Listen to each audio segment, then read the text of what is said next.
Ako po ay isang alagad ng batas. Matapat kong ginampanan ang aking tungkulin na walang pag-alinlangan at handang isakripisyo ang aking buhay para lang gampanan ang tungkuling iaata sa akin ng mga nakakataas sa akin. Nais ko pong ipaalam sa kumiting ito na may mga lumapit na po sa akin na mga mataas na opisyal at maimpluwensyang tao at ipilit akong pinalalagda ng isang preparadong sinumpaang salaysay para idiin at idawit ang mga dating opisyal ng PNP at para mailayo ang isyu sa mga totoong tao na nag-utos sa akin para gawin ang masabi ko na ngayon at mali at mapanlinlang na kautusan. Ako po ngayon ay voluntaryong magbibigay ng aking nalalaman at ilalahad ang aking naging partisipasyon sa isang pangyayari sa aking pagkakaalam ay bahagi ng aking tungkulin bilang isang tagasugpo ng salot ng ating lipunan, ang iligal na droga.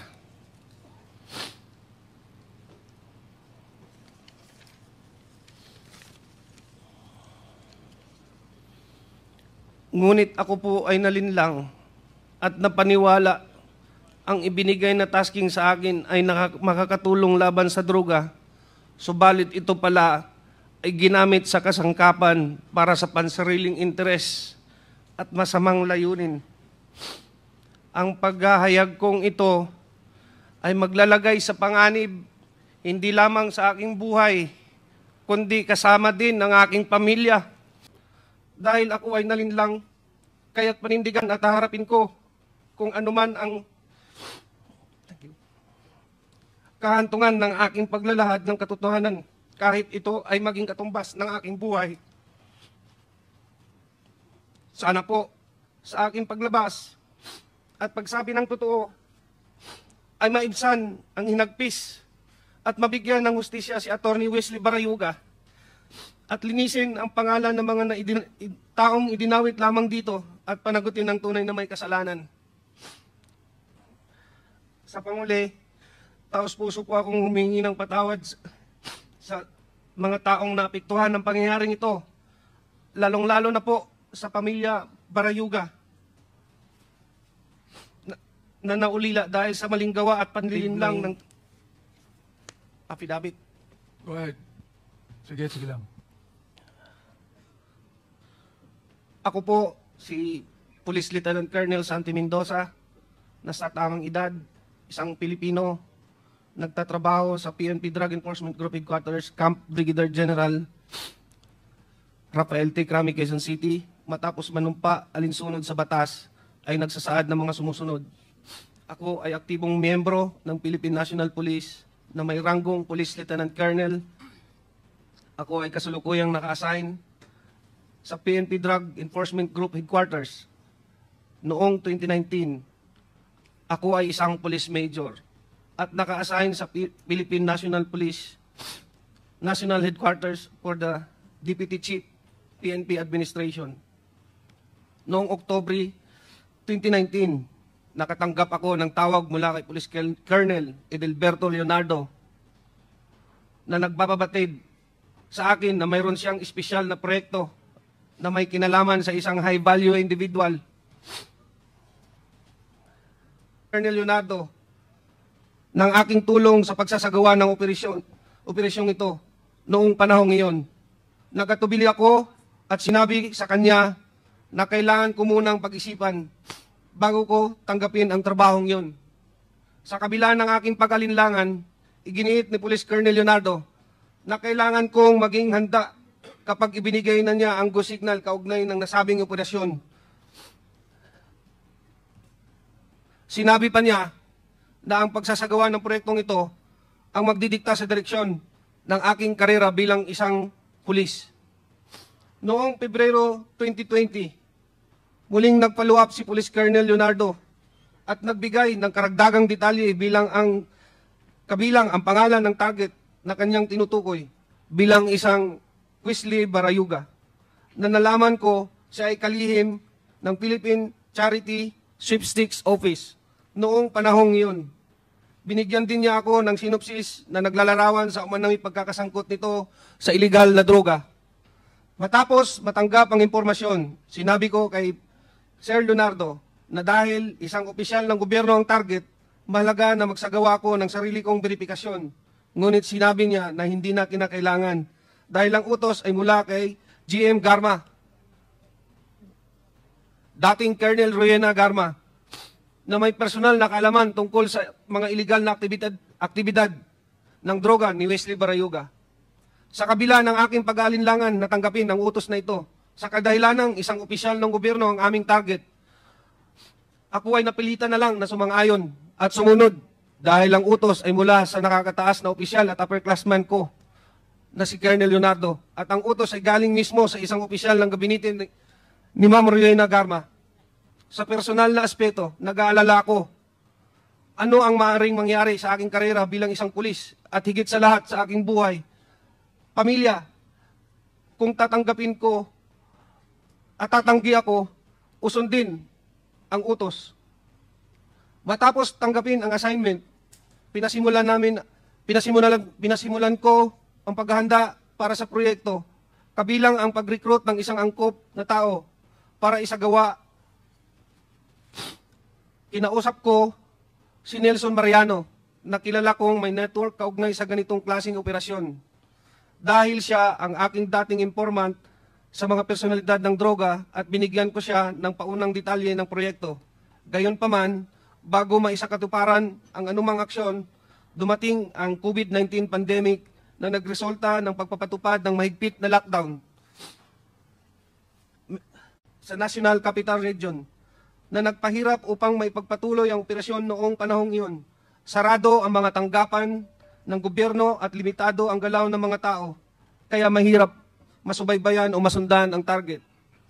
Matapos lumuwag ang mga lockdown measures at restriction, muling nakipag-ugnayan sa akin si Colonel Leonardo noong Hunyo 2020 at binigyan din ang kahalagahan ng proyekto, lalo na't matagal na ang lumipas mula sa kanyang paunang utos.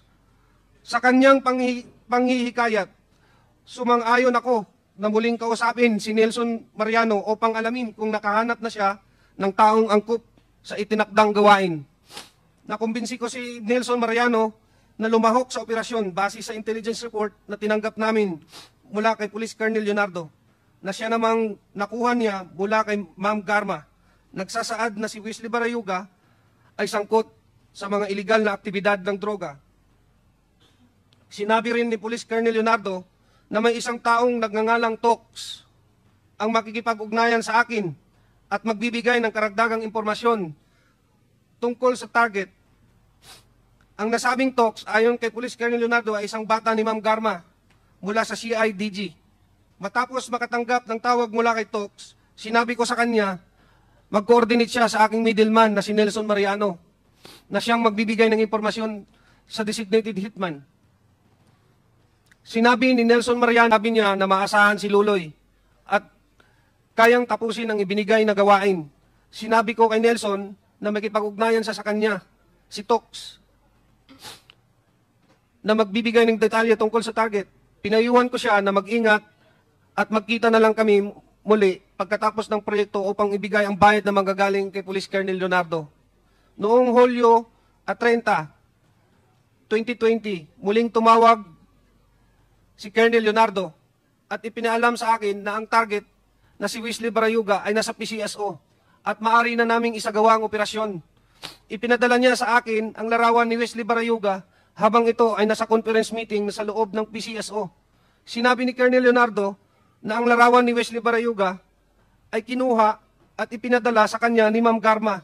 Sinabi rin ni Colonel Leonardo na hindi kami mahihirapan sa pagsasagawa ng operasyon dahil nag-issue na si Ma'am Garma ng isang service vehicle para gamitin ni Wesley Barayuga at binigay sa akin ang description at plate number ng sasakyan.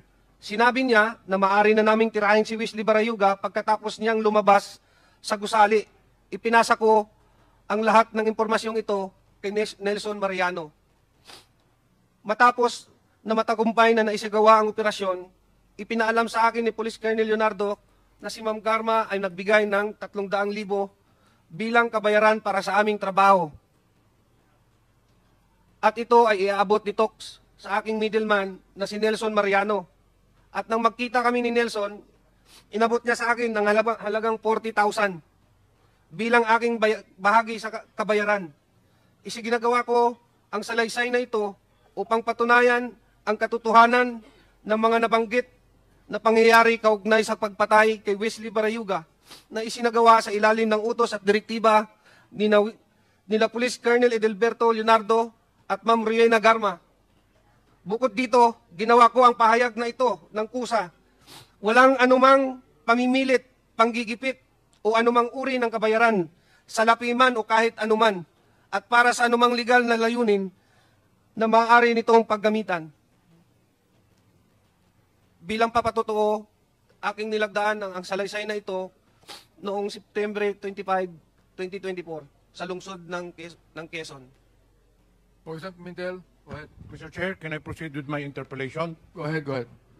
Sinabi na naman ni Colonel Mendoza dito sa sinumong Mr. Chairman, salaysay. this, with due respect, Mr. Congressman Pimentel, can you play the video, please, before you interpolate, Mr. Chairman?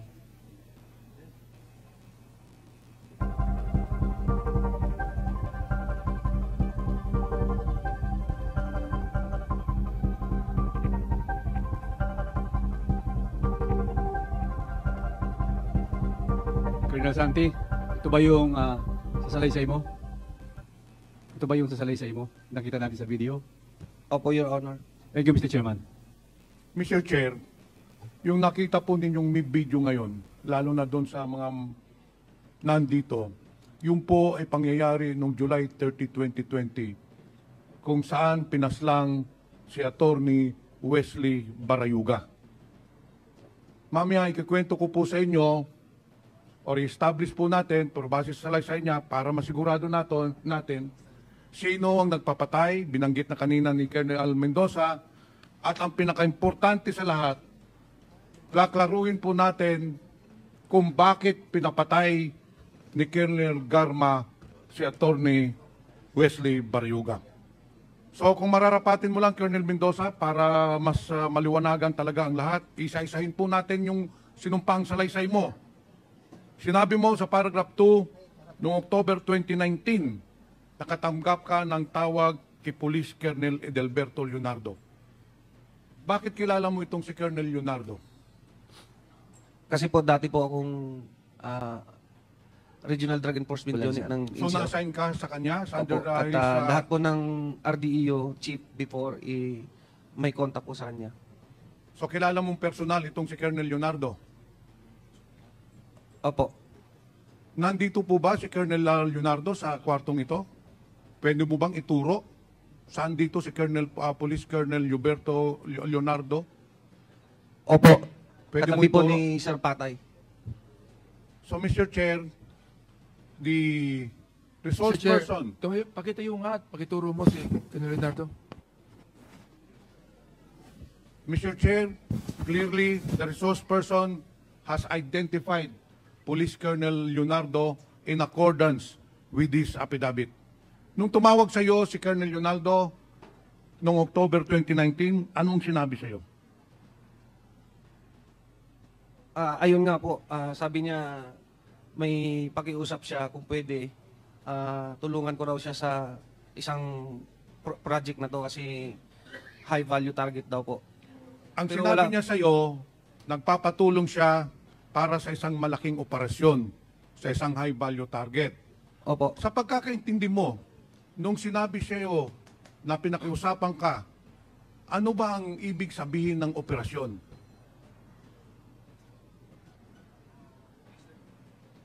Mr. Chair, sa pagkakaalam ko po, that was a time of war on drugs. So, it's a liquidation po.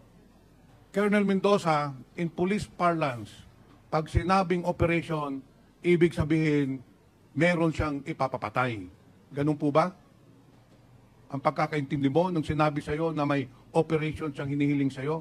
Opo. Ngayon, dito sa pangatlong paragraph, hindi ka kaagad nag-oo sa kanyang hiling na gawin yung operasyon. Bakit nag-alanganin ka? Sir, wala na po ako sa RDO kasi noon, sir. So hindi ko muna sumagot kay Colonel Leonardo na gagawin mo.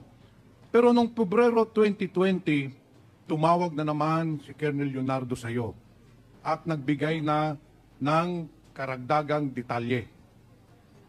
Anong detalye yun? Sir, nilagay po nila sa listahan si Sir Wesley Barayuga po. So, in short, Colonel Mendoza, sinasabi ni Colonel Leonardo na yung target ng operation ay walang iba si Attorney Wesley Barayuga. Opo.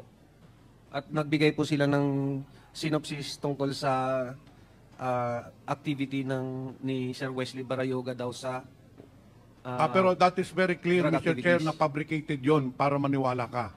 Kilala mo ba yung Wesley Barayuga? Anong time na yun po? Hindi pa po. Nung February 2020 po.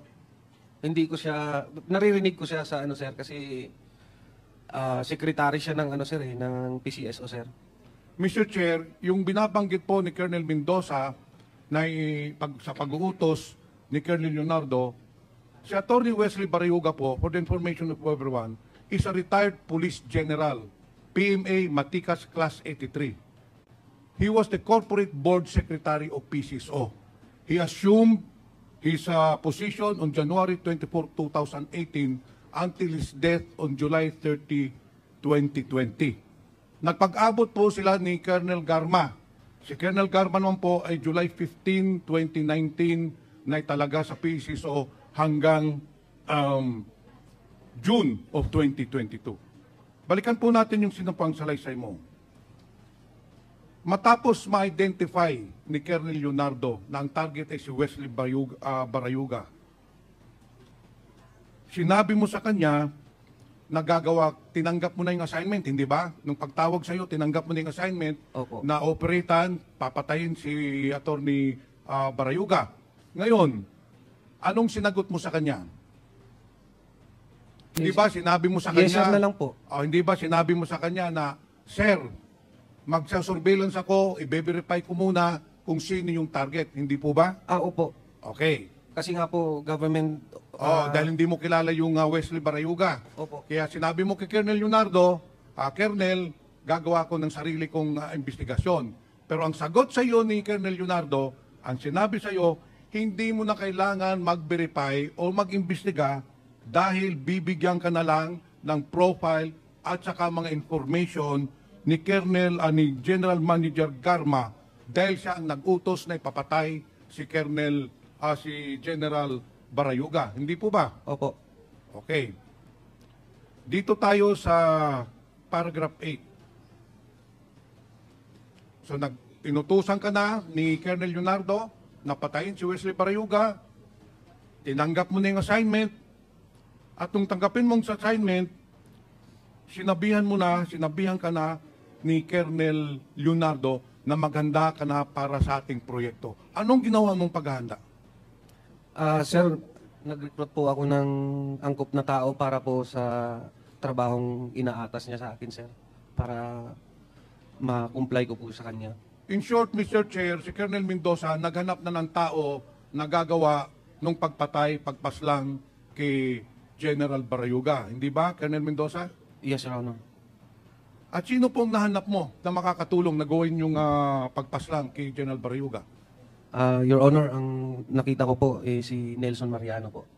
Ipakituro nga dito, Mr. Chair, Colonel Mendoza, sino si Nelson Mariano? Ayan katabi mo. Ito po si Nelson Mariano. Anong sinabi mo kay Nelson Mariano? Ang sabi ko sa kanya na maghanap siya ng angkop na tao para sa trabahong to, Your Honor. In short, sinabihan mo si Mr. Nelson Mariano maghanap na ng hitman. Opo.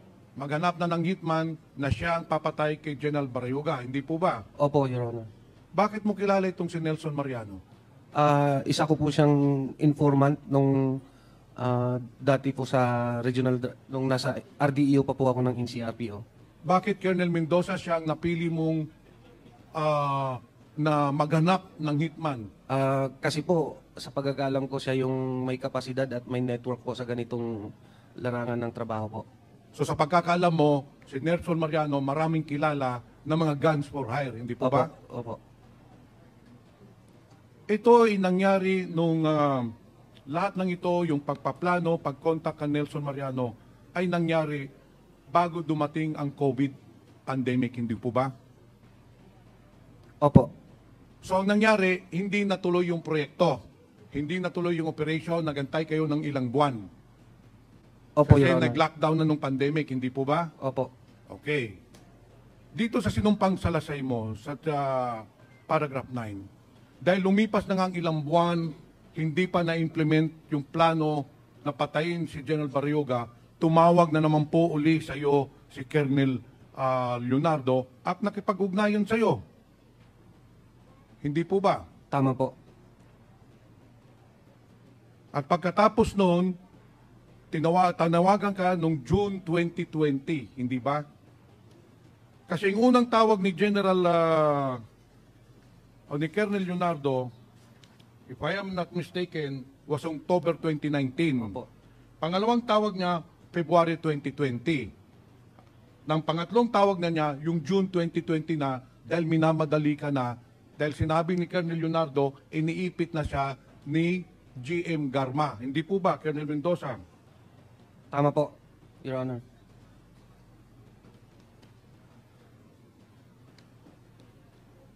Ngayon, nung nakontak mo na si Colonel Nelson Mariano, tumawag uli sa iyo si Colonel Leonardo at sinabihan ka na may isang taong nagngangalang Tox na tatawag sa iyo, hindi ba?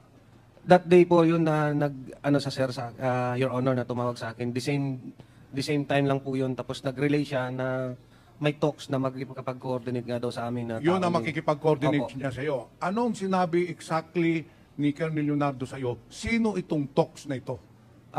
Si Tox daw po, bata ni Ma'am Garma. Kung sa pagkakaalam ko, ang driver security. Mr. Chair, kung hindi ako nagkakamali, itong Tox ay yung Tox na pinakita ng PCSO and sabi na nga ni Colonel Mendoza, tao at bata ni Colonel Garma. Nung tinawagan ka na ni Tox, anong sinabi sa'yo? Bali, sinabihan ko lang po siya na mag-coordinate siya kay Nelson Mariano po kasi siya po yung... So nung tumawag sa'yo sa Tox, sinabi mo, si Nelson Mariano na lang ang kausapin. Opo. Pupunta po tayo doon mamaya. Nelson Mariano, nung nagkausap kayo ni Tox, anong pinag-usapan ninyo? Magandang hapon po, Your Honor. Oh. Binibigay niya po sa akin yung mga impormasyon, lahat ng detalye, sasakyan, at oras ng paglabas ni General Barayuga. So in short, binigay sa iyo ni Colonel Leonardo lahat ng information, whereabouts ni General Barayuga. Ang nagbigay po si Tox. Si Tox na ang nagbigay. Ngayon, sa paragraph 12, Colonel Mendoza, nagkausap kayo ni Nelson Mariano at sinabihan kang nakahanap na siya ng hitman. Anong pangalan ng hitman na nahanap niya? Ang sabi ni Nelson, alias Luloy daw po.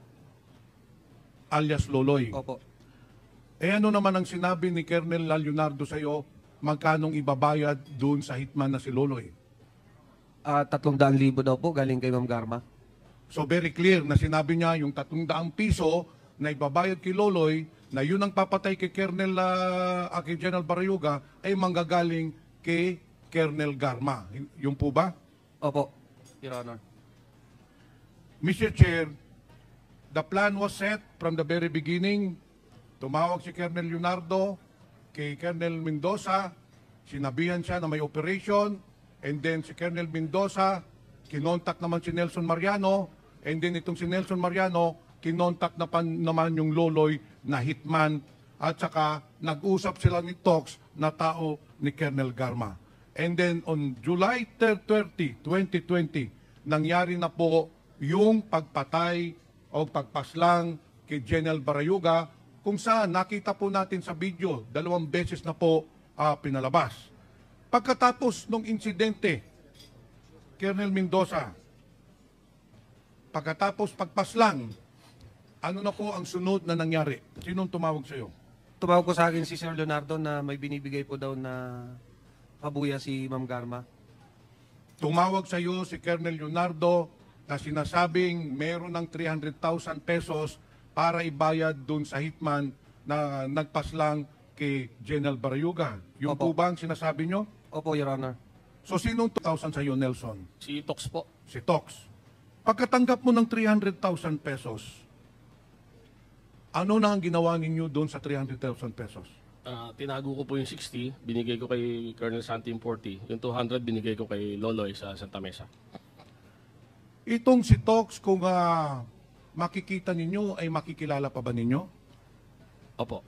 Mr. Chair, since we already have the picture of this Tox, who is allegedly a person of interest, dahil ito ang nag-contact kay Nelson Mariano, nagbigay ng order na patayin si General Barayuga, at ito rin po ang nagbigay ng pera na 300,000 pesos. Mr. Chair, I just would like to point out that at the time that General Barayuga was killed, there was an ongoing in PCSO, most specifically in the operations of STL, Small Town Lottery. In fact, bago po siya napatay, itong si General Barayuga, according to NBI officer in charge, Eric Distor, General Barayuga was prepared with all the documents, and in fact, he was prepared to testify against the corruption and illegal practices in PCSO. Yun po ang motive bakit po pinatay si General Barayuga. Yung nakita po yung pick-up kanina na sinakyan ni General Barayuga was given by Colonel Ruyina Garma to make sure na ma-identify po si General Barayuga. Kasi si General Barayuga, wala hong sasakyan yun. Kaya mahirap po i-surveillance dahil walang routinary procedure. Kaya binagyan po ni Colonel Garma ng bagong pick-up si General Barayuga. Yun kasi ang binigay na impormasyon niya kay Nelson Mariano. Pati ang plate number, description sa araw ng pagpaslang. The motive of the killing of General Barayuga was to stop General Barayuga from testifying against Colonel Garma. Yun po ang totoong nangyari, Mr. Chair.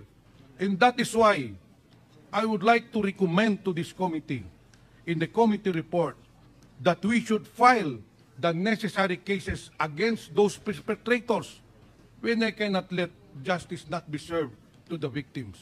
Mr. Chair, Colonel Ruyina Garma has been involved in the different killings all over the country. In fact, Mr. Chair, si Colonel Garma, nung unang pagdinig pa lang natin, involved na po siya doon sa pagpatay ng 3 Chinese drug lords, which was corroborated by the different resource persons. Noong si Colonel Garma din ay na-assign doon sa Cebu City, there were 198 killings as recorded and as reported by Mayor Tommy Esmeña. And ngayon po, klarong-klaro po na ang mastermind ng pagpatay kay General Barayuga, walang iba po kung hindi si Colonel Garma in cooperation, in cahoots with Colonel Leonardo, based on the testimony of our 2 resource persons. Mr. Chair, Colonel Garma is a woman disguised as a meek lamb, but deep inside her, she is a ruthless killer, killing without mercy innocent people, killing without remorse innocent victims, especially on the war on drugs. Kaya, Mr. Chair, I appeal that we should include in the committee report to file murder charges against Colonel Garma and Colonel Leonardo. Thank you, Mr. Chair. Thank you, Congressman Pimentel. The manifestation of Congressman Pimentel will be Noted, and his recommendations will be taken in and be written in the committee report once the committee terminates its hearing. So the next interpellator is Congresswoman Jinky Luistro. You are recognized. You have 5 minutes. Thank you, Mr. Chair. My questions are directed to Lieutenant Colonel Santi Mendoza. Colonel Mendoza, habang nagsasalaysay po kayo kanina, napansin ko, umiiyak kayo at nanginginig ang katawan nyo. Can you please enlighten us? Why such a demeanor during the time that you were reading your opening statement? Your Honor, hindi ko maiwasang maiyak kasi tinuring ko silang mga upper class tapos ang taas ng tingin ko sa kanila, binigyan ako ng trabaho na sakit sa dibdib eh. Alin po yung masakit sa dibdib, Colonel Mendoza? Binigyan po ako ng trabaho ng mga upper class ko na ikakasira ng buhay ko. And why do you believe na itong trabahong ito ay ikakasira ngayon ng buhay mo? Kasi po, pumatay kami ng inosente. O na pumatay mo, pinatay nyo. Si Sir Wesley Barayuga po. And when you use nyo, namin, kami, no? Sino ba yung mga taong tinutukoy mo? Sila Sir Leonardo na nag-utos sa amin. Aside from Colonel Leonardo, At si Ma'am Garma po. Colonel Garma, who else? Wala na po. Wala na po iba. Ikaw ba, Colonel Mendoza, ay may asawa? Meron po. Meron ka bang anak? Meron po isa. Ilang taon na po yung anak nyo? 14 years old po. 14 years old. Ilang taon na po ba kayong nasa your mind already na dapat ang pulis hindi pumapatay? Tama po ba? That is the general rule. Ang pulis hindi dapat pumapatay because due process must be served. Tama? Opo, Your Honor. As a matter of fact, in our country, death sentence is even suspended. So, ibig sabihin, kahit convicted criminal, kahit punishable by death, because of the law suspending the death sentence, hindi rin tayo pwedeng pumatay, no matter how guilty the criminal is. Tama ba? Opo, Your Honor. But of course, you understand also, Colonel Mendoza, may mga circumstances kung kailan ang pagpatay ng pulis ay warranted at legal. Can you please tell us, what are these instances? During legitimate operation po, at the police officer is in danger, the life of the police officer serving the police operation is in danger. I wish to invite your attention to paragraph 7 of your affidavit. Ang sabi niyo po dito, Colonel Mendoza, napilitan kayo isagawa yung proyekto for 2 reasons. 1, opisyal ang nag-uutos. Opo. Pangalawa, natatakot kayo para sa kaligtasan ninyo at ng pamilya ninyo. Do you confirm this? Opo, Your Honor. At kanina po, binanggit ninyo na ang nag-uutos ng proyektong ito ay walang iba kung hindi si Colonel Leonardo at si Colonel Garma. Do you still confirm? Opo, Your Honor. Ano po ang pagkakakilala ninyo kay Colonel Leonardo? Bakit kayo natatakot sa kanya?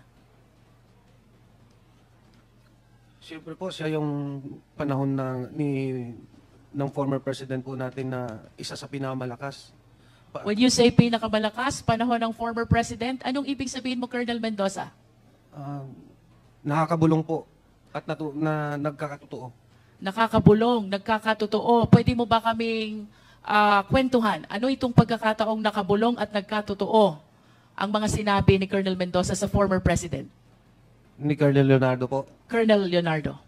I cannot elaborate more, Your Honor, pero common knowledge po yan sa aming mga operatiba na pag sinabi mong Colonel Leonardo at Ma'am Rowena Garma, nasa gilid po yan ng former president. So you will agree with me if I would say, si Colonel Leonardo malakas sa former president?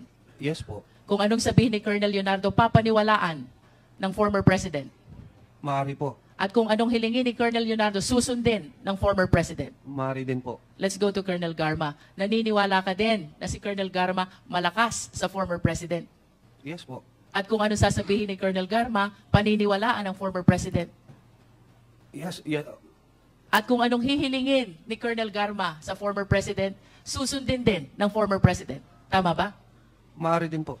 That's Yes how po. you understand the influence of these people to the former President. Kaya, takot ka na suwayin si Colonel Leonardo at si Colonel Garma. Tama ba?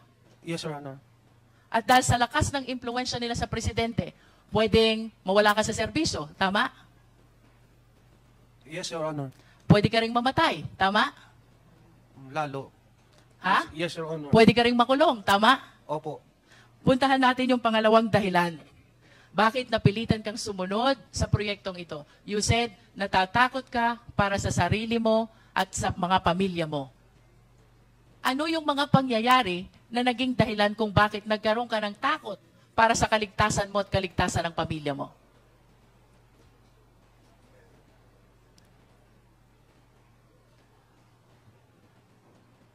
Kasi nga po, maimpluwensya po sila. Pag hindi ko po naman sinunod, eh, baka hindi lang naman ako ang balikan, baka pati pamilya ko pa. Pag sinabi mo ba, Colonel Mendoza, baka hindi lang ikaw ang balikan, anong ibig sabihin mo ng salitang balikan? Kumbaga, hindi ako sumunod. Pagka hindi ka sumunod, hindi ka kanila. What do you fear for your family kung bakit sinabi mo sa salaysay mo, natatakot ako para sa kaligtasan ko at ng pamilya ko? Anong posibleng mangyari sa'yo at sa pamilya mo kung hindi ka susunod kay Colonel Leonardo at kay Colonel Garma? Siyempre po, baka mamamatay po. You are saying posibleng patayin nila ikaw at ang pamilya mo? Are you saying that? Opo, Your Honor. Bakit mo nasabi ito? Anong pagkakataon na napatunayan mo sa sarili mo na kaya nilang gawin ito?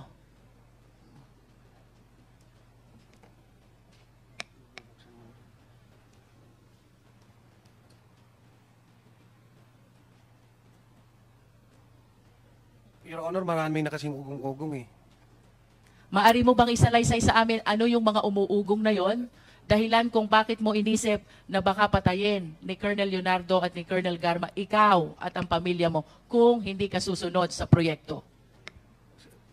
Mayroon na pong mga dati pa po sa Davao Region na pag sinabi niyong Colonel Leonardo, eh, yan po yung may hawak ng mga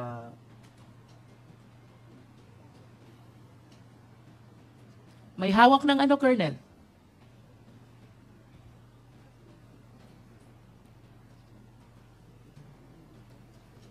kumbaga mga hitman po. Colonel Leonardo, may hawak ng mga hitman. Is that what you're saying? That is kumbaga yan po yung usap-usapan. Hindi ko naman po makukumpirma. Pero Usap-usapan. Let's talk po. about usap-usapan. Ayon sa usap-usapan na yan, ano ang mga pangyayari na sa pagkakaalam mo? At ayon sa usap-usapan ng mga kasama mo, may kinalaman si Colonel Leonardo at si Colonel Garma. Can you cite some incidents na lumutang ang pangalan nilang dalawa ayon sa usap-usapan? Without necessarily you having a personal knowledge. Ayon sa usap-usapan, anong mga pangyayari ng patayan ang may kinalaman si Colonel Garma at si Colonel Leonardo? Yung mga nasa loob ng mga Chinese na nakakulong doon, Ito ba matagal mo nang alam or is it because you're watching already the hearing of Quadcom? no, noon pa po yan. Ibig sabihin, kahit nung wala pang Quadcom, alam mo na yung patayan sa Davao Penal Colony ay may kinalaman si Colonel Leonardo at si Colonel Garma? Pero hearsay lang po, Your Honor. Yes, yan ay ayon sa usap-usapan. At yung usap-usapan na yan, dito mo naririnig sa mga kapwa mo pulis. Tama ba? Kasi pulis ka eh. Opo, Your Honor. Kung pulis ka, ibig sabihin, yung usap-usapan na yon sa kapwa pulis mo rin naririnig. Tama? You said yes already, Colonel. Yes. Aside from this Davao Penal Colony where there are 3 Chinese drug lords who were killed, ano pa, ayon sa usap-usapan yung mga insidente, ay may kinalaman silang dalawa. Wala na po akong maalala, Your Honor. Wala ka nang maalaala. Opo. Mayor Tommy Osmeña of Cebu. Ngayon na lang po ko yan nalaman kasi nanonood po ako ng congressional. So it is because of the killing incident in Davao Peloni, kaya natakot ka para sa kaligtasan mo at ng iyong mga pamilya. Tama ba yun? Opo, Your Honor. At ito rin ang dahilan kung bakit sa kabila ng alam mo na bawal ang pagpatay, no matter how guilty the person is, pumayag ka na isagawa ang nasabing proyekto. Tama ba? Opo, Your Honor. In your affidavit, specifically paragraph 5, you also mentioned na gusto mo munang beripikahin ang impormasyon tungkol sa pagkakasangkot ni Wesley Barayuga sa drug operation, kaugnay ng impormasyon na ibinigay sa iyo ni Colonel Leonardo. Bakit mo hiniling kay Colonel Leonardo na beripikahin muna ang impormasyon na ito? Kasi po, government employee po yung target. Normal po yun na magkanda ka ng sarili mong investigation muna. At kapag hindi verification. government employee ang target, wala bang verification na mangyayari? Meron naman po. Meron din po. So why do you want to make your own verification? Ikaw ba at that particular time ay nagdududa sa sinasabi ni Colonel Leonardo? Yes po. Bakit ka nagdududa? Kasi yung target, bakit nasa loob ng PCSO eh? He is not only inside the PCSO, he is He's the the board secretary, secretary yes, of Your Honor, PCSO. And during that time, may naririnig ka ba na nagagalit o kinasasangkot ang gulo ni Wesley Barayuga? Wala naman po. And what were you thinking? Noong sinabi sa ni Colonel Leonardo, wag nang beripikahin, bibigyan ka na lamang ng profile ni Colonel Garma. Yun nga po, nag-aalinlangan. Kaya lang, wala tayong magawa eh. Wala po akong condition din. Kahit nag-aalinlangan ka, kung totoong sangkot sa droga si Wesley Barayuga, itinuloy mo dahil natatakot ka sa opisyal mo. Opo. Tama? At natatakot ka para sa kaligtasan mo at ng pamilya mo. Tama? Opo, Your Honor. At kaya ka natatakot sa mga opisyal mo ay dahil malalakas sila at maimpluwensya sa After some time, kinontak mo na itong si Nelson Mariano. At si Nelson Mariano ang humanap ng hitman. Do you confirm this? Opo, Your Honor. And after some time also, tinawagan ka ni Tox na di umano tao ni Colonel Garma. Tama ba? Opo, Your Honor. At pagkatapos nitong pag-uusap ninyo ni Nelson Mariano, isinagawa na ng nasabing hitman ang naturang proyekto. Tama? Opo, Your Honor. At itong proyektong ito ay ang proyektong pagpatay. That after this incident ay nakipagkita si Nelson Mariano kay Tox kaugnay ng 300,000 na ipinagkaloob sa inyo. Opo. Can you please state for the record again, paano hinati yung 300,000?